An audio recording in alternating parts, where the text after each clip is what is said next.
அன்பு ஊடக நண்பர்களுக்கு வணக்கம். இன்று தமிழக முதலமைச்சர் மாண்புமிகு திரு விஜய் அவர்கள் சட்டமன்றத்தில் 110 விதிகளின் கீழ் விவசாயிகளுக்கு கூடுதல் கடன் தள்ளுபடி அறிவித்திருக்கின்றார். அதாவது 1 லட்சம் வரை கடன் பெற்ற விவசாயிகளுக்கு 75,000 ரூபாய் தள்ளுபடி செய்வதாக இந்த அறிவிப்பு. இதனால் தமிழக அரசிற்கு கூடுதலாக 900 கோடி ரூபாய் அதிக செலவாகும் என்று. இதற்கு முன்பு விவசாயிகளுடைய கடன் தள்ளுபடி 5,900 கோடி தள்ளுபடி செய்திருக்கின்றார்கள். இதை சேர்த்தால் மொத்தம் 6,800 கோடி ஆகும். அவ்வளவுதான் வரும். எங்களுடைய நோக்கம் விவசாயிகளுடைய கடன் முழுமையாக, அதாவது 5 ஏக்கர் வைத்திருக்கின்ற விவசாயிகளுடைய கடன் அத்துணை கடனும் முழுமையாக தள்ளுபடி செய்ய வேண்டும். கூட்டுறவு வங்கிகள் கடன் 5 10 ஏக்கர் வைத்திருக்கின்றவர்களுக்கு கிட்டத்தட்ட ஒரு 50 விழுக்காடு கடன் தள்ளுபடி செய்ய வேண்டும் என்று எங்களுடைய கோரிக்கை. அது அப்படி பார்த்தால் கிட்டத்தட்ட அரசுக்கு 18,000 கோடி ரூபாய் செலவாகும். ஆனால் இது கிட்டத்தட்ட 5,800 கோடி தான் வருகிறது. ஆனால் இது போதுமானது கிடையாது. இது முழுமையாக தள்ளுபடி செய்ய வேண்டும் என்று எங்களுடைய கோரிக்கை. காரணம், இது சூப்பர் எல்னினோ இயர். இதனால் விவசாயிகள் மிகப்பெரிய அளவில் பாதிக்கப்பட்டிருக்கின்றார்கள். விவசாயம் செய்ய முடியாத ஒரு சூழல். குறிப்பாக டெல்டாவில் குறுவை சாகுபடி கடந்த ஆண்டு 6.5 லட்சம் ஏக்கர், இந்த ஆண்டு 2 லட்சம் ஏக்கர் தான். அதனால் இப்போ அரிசி கிட்டத்தட்ட 10 ரூபா விலை கூடிடுச்சு. இந்த நிலை போச்சுன்னா இன்னும் 10 ரூபா கூடும், அதிகமாகும். அதனால் முதலமைச்சர் அவர்கள் இது போதுமானது இல்லை, பீஸ் கொடுக்கறது இல்லை. ஒட்டுமொத்தமாக கிட்டத்தட்ட இன்னொரு கூடுதலாக என்ன, நீங்கள் 6,000 கோடி வந்துருச்சு, இன்னொரு 12,000 கோடி அறிவிங்க, முழுமையாக தள்ளுபடி பண்ணுங்க. ஏன்னா விவசாயிகள் ரொம்ப கஷ்டத்தில் துயரத்தில் இருக்கின்றார்கள். அடுத்தது, இப்போ நேற்று கூட பார்த்தீங்கன்னா 24 மணி நேரத்தில் 5 கொலைகள் நடந்திருக்கிறது. கடந்த 10 நாட்களாக மதுரையில் பார்த்தீங்கன்னா 5 கொலைகள், கோயம்புத்தூரில் ஒரு 4 கொலைகள், திருநெல்வேலியில், சென்னையில், இப்போ பல வகையான பல பகுதியில் கொலைகள் நடந்து வருகிறது. இது இந்த கொலைகளுடைய முக்கிய காரணம் என்று போதை பழக்கமும் மது சம்பந்தமாக பிரச்சனைகள் தான். அதனால் இதை கட்டுப்படுத்தணும். இன்னும் ஓரளவுக்கு போதை பழக்கம் கட்டுப்பாட்டில் இருக்குது. ஆனால் அது போதுமானது கிடையாது. ஏன்னா கடந்த 5 ஆண்டு காலத்தில் மிகப்பெரிய அளவில் போதை பழக்கத்துக்கு அடிமையாக இருக்கின்றார்கள் இளைஞர்கள். ஆனால் அது உடனடியாக அதை கட்டுப்படுத்தலைன்னா இன்னும் மோசமான விளைவுகள் வரும். இருக்கிறாங்க. இது பல சம்பவங்கள் இருக்கு. கோயம்புத்தூர்ல நடந்தது அதே தான், இதுதான் அங்க இருக்கு. இது மட்டும் இல்ல, இந்த மது வணிகத்தை குறைக்கணும்.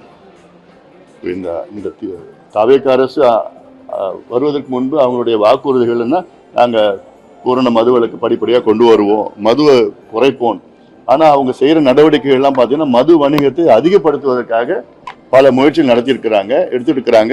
குறிப்பாக மான்டேக் சிங் அலுவாலியாவை இன்னும் கூடுதல் தமிழ்நாட்டுக்கு வருவாய் எப்படி கூட்டலாம் என்று அதற்கு அவர் தலைமையிலே ஒரு குழு, 5 குழுவை அமைச்சிருக்கிறாங்க. அந்த குழுவுடைய டேர்ம்ஸ் ஆஃப் ரெஃபரன்ஸ்ல 4வது டேர்ம்ஸ் ஆஃப் ரெஃபரன்ஸ் பார்த்தீங்கன்னா டாஸ்மார்க் வருமானத்தை எப்படி அதிகப்படுத்தலான்னு அந்த குழுவுக்கு ஒரு டேர்ம்ஸ் ஆஃப் ரெஃபரன்ஸ் கொடுத்துருக்குறாங்க. அதே போன்ற இப்போ டாஸ்மார்க்ல செயலி அப்ளிகேஷன் கொடுத்து அதில் ஆன்லைனில் புக்கிங் செய்யலாம், டாஸ்மார்க் தனியார் கிட்ட விற்கலான்னு அந்த மாதிரி திட்டங்கள், இதெல்லாம் தேவையில்லாது. இதனால தான் இப்போ இவ்வளோ கொலைகள் வந்திருக்கிறதா காரணம் இதுதான். திரு விஜய் அவர்கள் வெற்றி பெற்றதற்கு காரணமே கடந்த திமுக ஆட்சியில் பெண்களுக்கு பாதுகாப்பு இல்லை, பெண் குழந்தைகளுக்கு பாதுகாப்பு இல்லை, சட்டம் ஒழுங்கு கெட்டு போயிடுச்சு, கொலை அங்கங்கே அன்றாடம் பல கொலைகள் நடந்துட்டு இருக்கு. இந்த காரணத்துக்காக தான் அத்துணை மக்களும் சேர்ந்து விஜய் அவர்களுக்கு வாக்களித்தார்கள். இப்போ அந்த பிரச்சனையில இன்னும் கொஞ்சம் கூடுதல் கவனம் செலுத்தணும். முதலமைச்சர் அவர்கள் கூடுதல் கவனம் செலுத்தணும். காவல்துறை அவர் கீழே தான் இருக்கு. அதனால இதை கொஞ்சம் முதலமைச்சர் அவர்கள் பார்க்க வேண்டும். புதிய அரசு பொறுப்பேற்று 100 நாள் ஆயிருக்கு. 100 நாட்கள் என்பது ஒரு குறுகிய காலம்தான். இந்த குறுகிய காலத்தில் மேல் மட்டத்தில் உள்ள ஊழல் ஓரளவுக்கு குறைந்திருக்கிறது. இன்னும் கீழ் மட்டத்தில் இன்னும் கொஞ்சம் குறைய வேண்டும். இந்த சமீபத்தில் நடந்த பட்ஜெட்டில் பல திட்டங்கள் அறிவித்தார்கள். ஆனால் அந்த திட்டங்களுக்கு வந்து போதுமானது நிதி ஒதுக்கீடு இல்லை. தமிழ்நாடு முழுக்க திட்டங்கள் அறிவித்து அதற்கு வந்து 10 கோடி 12 கோடி 18 கோடிலாம் போதுமானது கிடையாது. அதில் திட்டம் அதிகமாக தேவையில்லை. இருக்கிற திட்டமும் நல்லா செஞ்சா போதும் அதில். அதனால அந்த வகையில் அதில் கவனம் செலுத்தணும். குறிப்பாக எதில் அதிகமாக முதலீடு செய்யணும்னா நீர்ப்பாசன திட்டங்கள். சண்டை போட்டுட்டு இருக்கோம், கர்நாடகா கேரளா ஆந்திராவோட சண்டை போட்டுட்டு இருக்கோம். ஆனால் நமக்கு வர தண்ணியை நமக்கு வர மழையை நமக்கு சேமிக்கிறதுக்கு நம்மளால் முடியல. உச்சநீதிமன்றம் பல முறை சொல்லியும் இன்னும் தமிழ்நாட்டில் உள்ள நீர்நிலைகளை இன்னும் நம்ம வரையறை செய்து அதை வந்து நோட்டிஃபை பண்ணி அறிவிக்கல.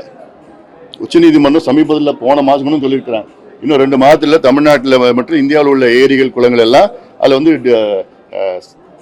நோட்டிஃபை பண்ணணும், அவுட்லைன் பண்ணி நோட்டிஃபை பண்ணணும், GIS மேப்பிங் பண்ணிடணும். இன்னும் இது வரைக்கும் தமிழ்நாட்டில் ஒரு ஏரி கூட இது வரைக்கும் பண்ணலை. கடந்த திமுக ஆட்சியில் 5 ஆண்டு காலத்தில் எத்தனையோ முறை நாங்கள் சொல்லியும் பண்ணலை. இதில் அதிகமாக கவனம் செலுத்தணும்.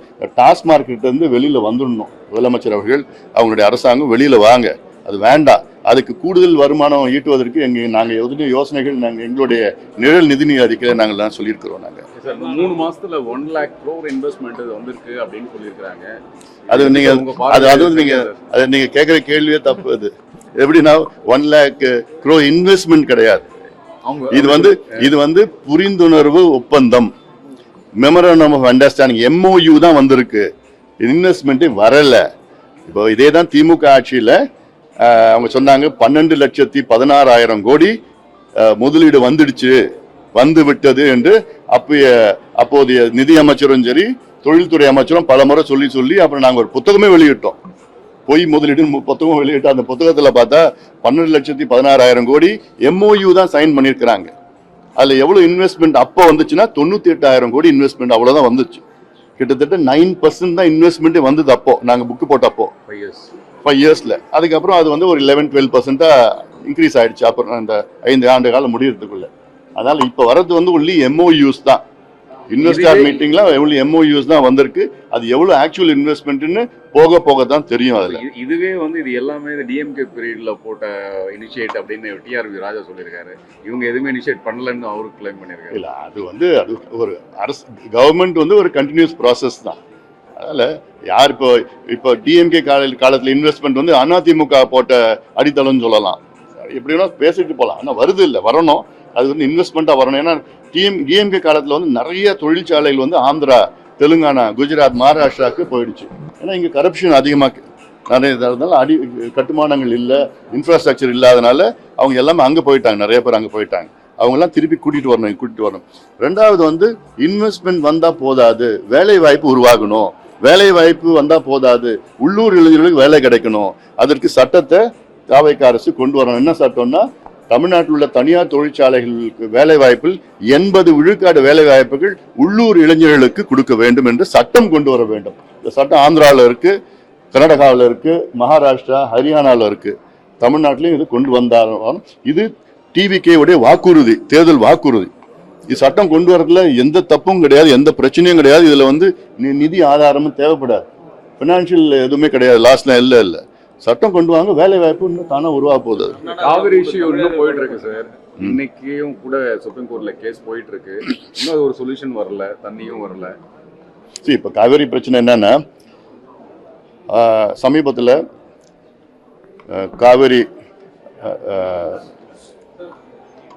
காவிரி போர்டு டெல்லியில் வந்து நீர்ப்பாசன திட்டம் அமைச்சிருக்கிறது கீழ் வந்து ஒழுங்காற்று காவிரி ஒழுங்காற்று ஆணையம் வந்து 3 முறை இந்த 1 மாதத்தில் சந்திச்சு அதில் ஒவ்வொரு முறையும் கர்நாடகா, தமிழ்நாடு தண்ணி விடணும் சொல்லியிருக்கிறாங்க.